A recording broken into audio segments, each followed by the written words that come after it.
dhugaa jaalatudha nama Kiristiyaan adhallee dhugaa dhaladheef dhugaa fudhadheef dhugaa amaneef duudha. Wangeela kiyya naa kabajee dhugaa inni amane kabajee fi wal arginee marii bareedaa ka dhugaa waliin dubbanne ka miidiyaa irraa si'achi afarsanii miti. Personally waliin dubbanne rekardiin akkas godhameen jiru normally yookaan rekardii godhamellee wanti takkattiin akka hin darbine waliin mari'annee yeroo marii bareedaadha ka dabarsine.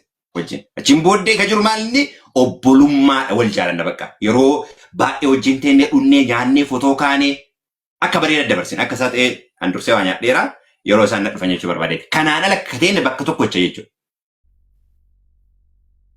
Bakka tokkocha teennee waliin taphannee jecha jechi faraan I think yaa samuuna kana viidiyoo dhagaa ture jecha inni jedhu itti dhiibee jidduu na kolfisaa ture.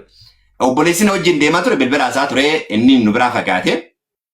Jennaani eessa dhaqa jennaan dhokatee nu eegaara naan jedhamu. Maaliif jecha ani sabira dhaquuf masgiida keessa yoo na ooman 100% dhugaa isinii dubbachuudhaaf hin naqa. Waan takkatti jechuun wanta nama nurratti dhibbatti ofitti amanummaa qaba. Waan shakkii takkatti qabu. Dhugaa amanuu nan dubbadha. Aarsaa dhugaan sun na gafachiisu immoo jaalalaan kafala. Kun immoo obbolummaadha oromummaadha. Wajjin normaalii. Obbolummaadhaan waliin guddan yookaan immoo biyya tokkocha keessa jira.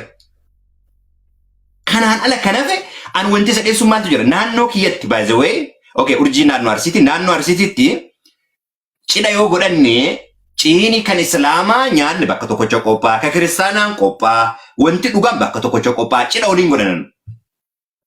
Islaama jechuun an asumarra wal ari'uu wal jibbuu arge malee an bakka itti guddadheetti Islaamaaf Kiristaana wal jibbuu takka ittiin argine.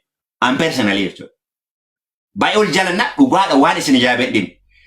Yeroon waldaa cheerchii ijaarru isaan maallaqaan nu gargaaru. Biyya keenya jechuudha. Okay, maallaqaan nu gargaaru. Yeroo ammoo isaan masgiida ijaarratan iddirii wal keessa jira waan ta'eef kennallee hin gargaaru. Fakkeenyaaf iddirii fuudhee wal keessa waa hunda fayyadaman. Ijoolleen dargaggoota bakka tokkocha nyaanna bakka tokkochatti ka guddan. Wal keessa ka fuudheeru. Yaa naannoo keenyatti jira. Namoonni akkasii beektan exactly. Naannoo keenyan akkasitti kan guddadhe jechuudha.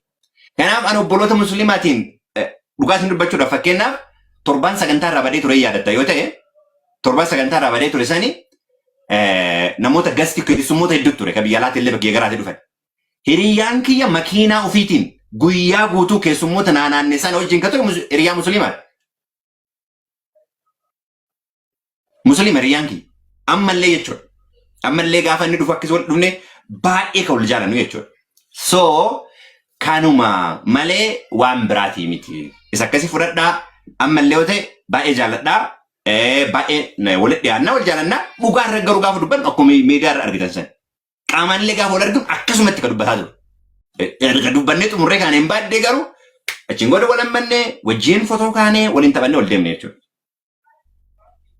Kanaaf dhugaa irratti walitti himnaa. Dhugaa irraa kan hafeen kana goonaa and this is what I believe.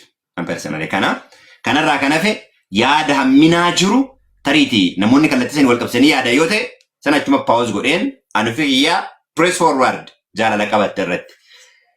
Kanuma kanarraan kan hafe wal jaalachuun alatti walitti dhiyaachuun alatti filannoo biraan qabnu gara sagantaa keenyatti adeemnu.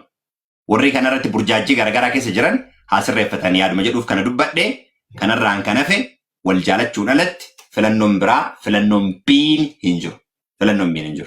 Kanuma gara sagantaa keenyatti deebinaa Nuraddiin tariitii wanti jechuu barbaadde jiraatti siif kennee achumaan hanga gara sagantaa keenyatti deebi'a.